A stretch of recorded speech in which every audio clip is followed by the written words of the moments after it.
It's tough being a woman in today's world because today's world does not support feminine energy.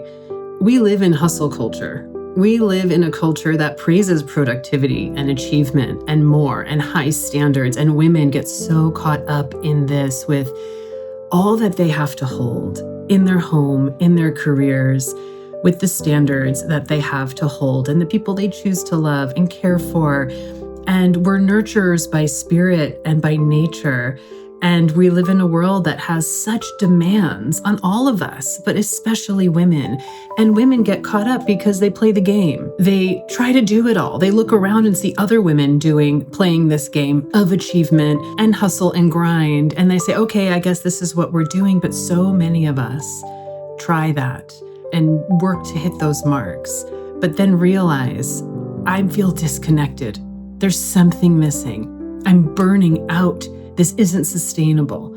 I don't feel whole, and wonder what more could there be? And I can speak to this from such truth inside, because this was my story. This was my journey. And, being a young woman who found her career young, finding naturopathic medicine, going through medical school, beginning to practice, opening a business, starting to practice as a naturopathic physician, getting married, having kids, having little kids. And now I'm holding all of this, all of these big responsibilities that all mean so much to me. And I just kept figuring out efficiencies and ways of expanding to be able to hold more of it and not let any balls drop and not disappoint anyone, and make sure that I was achieving and making a difference and loving my family and providing home cooked meals, and on and on and on, as we all know, until I lived it to its end. It took a while because I'm tenacious and I was hell bent on becoming more efficient and finding more ways to expand and hold more, but that wasn't the way. And I did collapse, essentially. I couldn't do it anymore. And I really didn't want to let it all go, but my body was telling me no. Something deeper inside was calling me and saying, this isn't okay. And I allowed that breakdown. I let go of everything, which was so hard, but it was actually so beautiful. Because what came through in that space were deeper knowings and deeper curiosities of another way of living this life. And what I reflected on is that I had to live that version of myself in a masculine energy, in this commanding, directive leader, moving forward at a quick pace energy that worked for that I needed, except I was abandoning other parts of myself.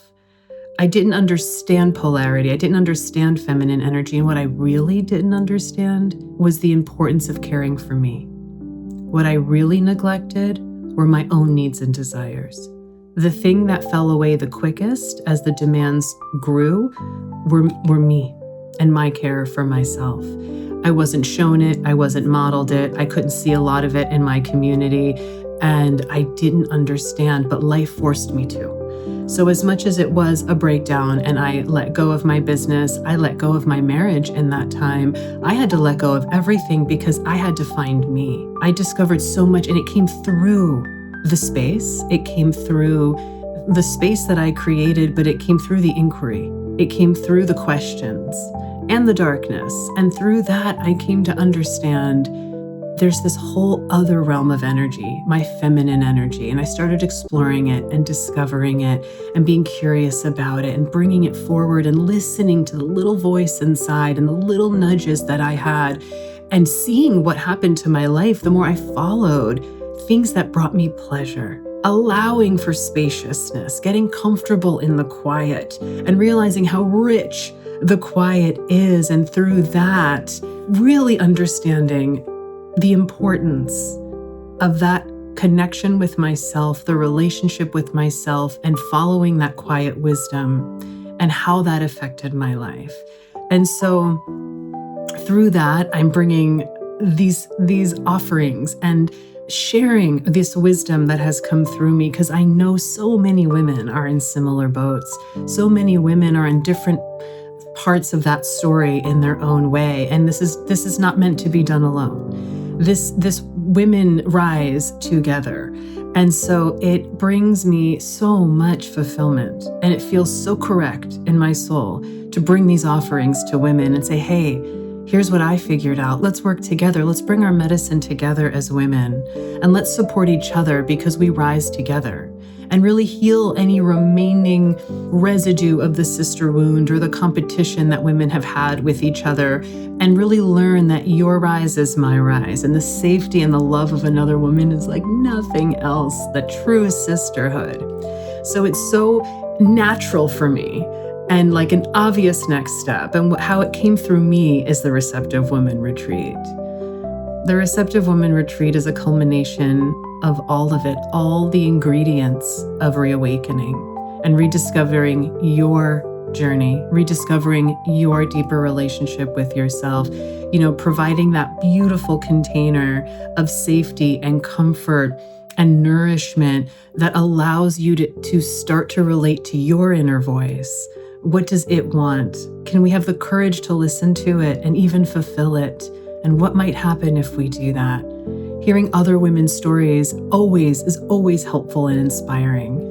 So the Receptive Woman Retreat is really just that. It's a curated space to step away from our old patterns, to step away from the life we created as the women we were, and to allow the upgrades and the awarenesses and to allow the information that's been dropping in to be processed and integrated. We have to step away from our life and from the people that only know us as one version of us. We have to step away from all of that to be able to discover what's next. We're constantly evolving, growing women and people, and to give ourselves the space and the inspiration to listen and to honor what wants to come through so we can go back into our lives and upgrade them accordingly, and to honor and support what's coming through us internally so we can create a life that allows us to live our truest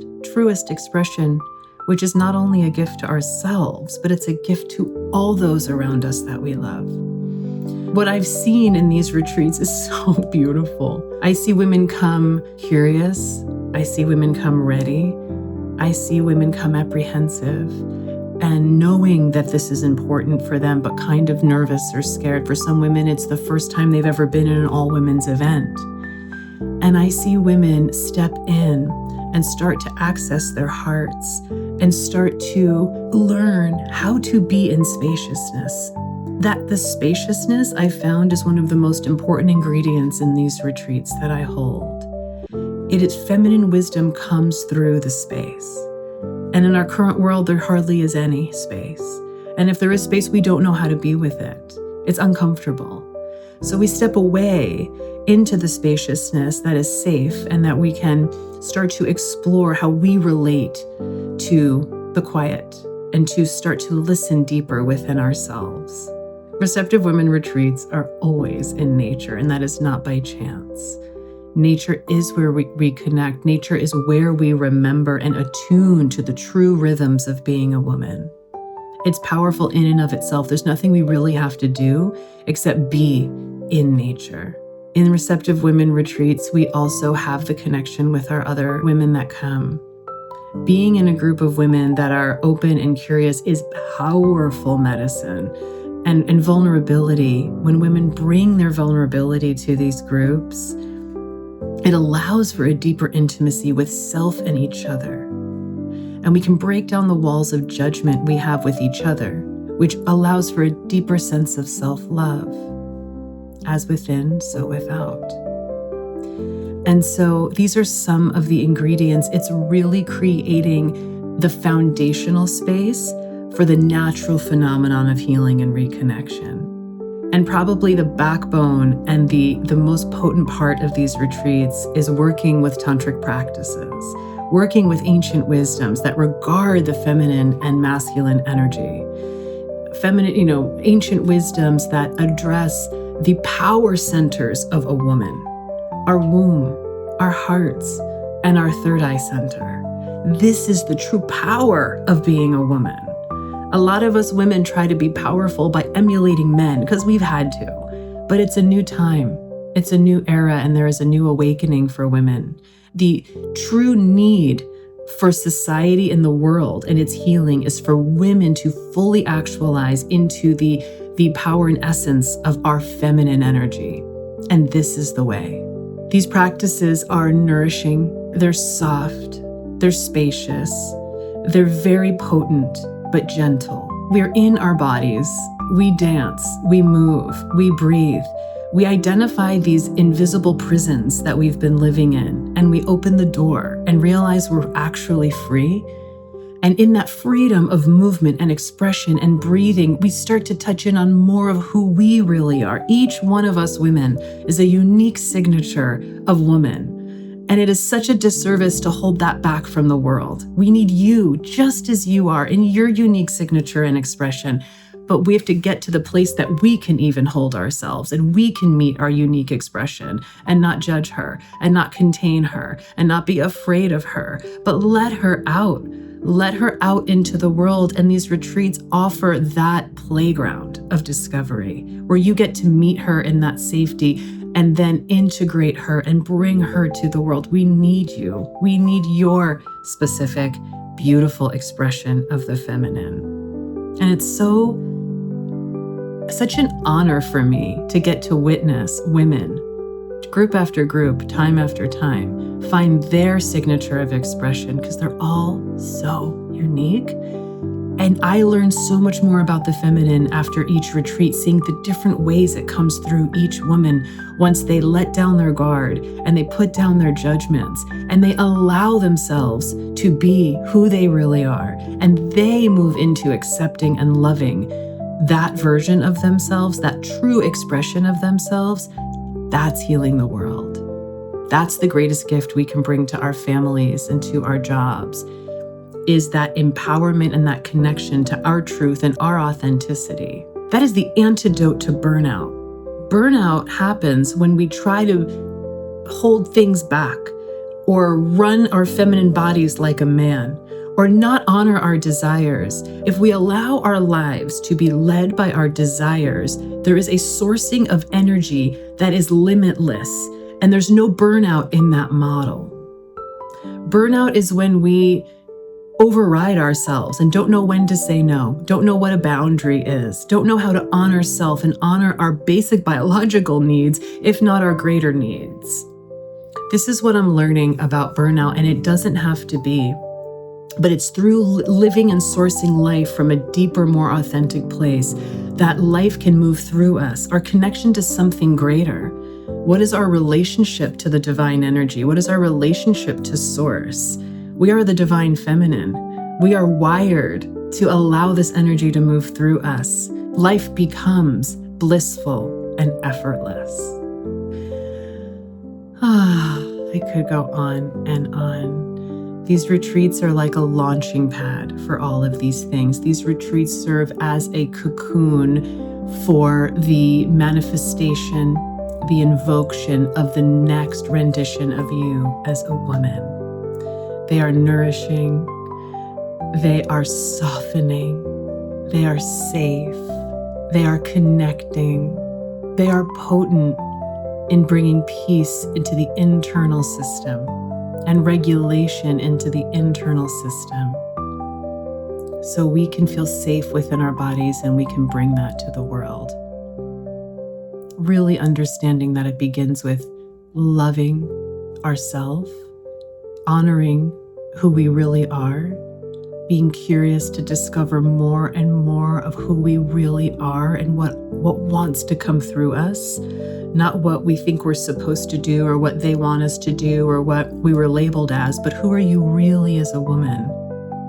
Can you hear that voice? Do you have the courage even to listen to it and not ignore it anymore? But then do we have the courage to allow it to move through us and to honor those desires? The concept of receptivity is softening the body, connecting to one's heart, being aware of the body and allowing life and receiving life, being tuned in enough to attract life. We don't reach and grind and control life anymore. That's burnout, and it's exhausting. The receptive woman attracts her life. She is radiant and magnetic, and life flows to her and attracts in just the perfect way that she needs, because she's listening, she's attuned, she's soft, and she's wise. So I hope if this message lands for you and this stirs anything in you, I hope you consider joining me in one of these retreats. It's endlessly beautiful and so fulfilling. And it's so exciting to watch every woman come into more of who they really are. So I hope you can join us for the next Receptive Woman Retreat.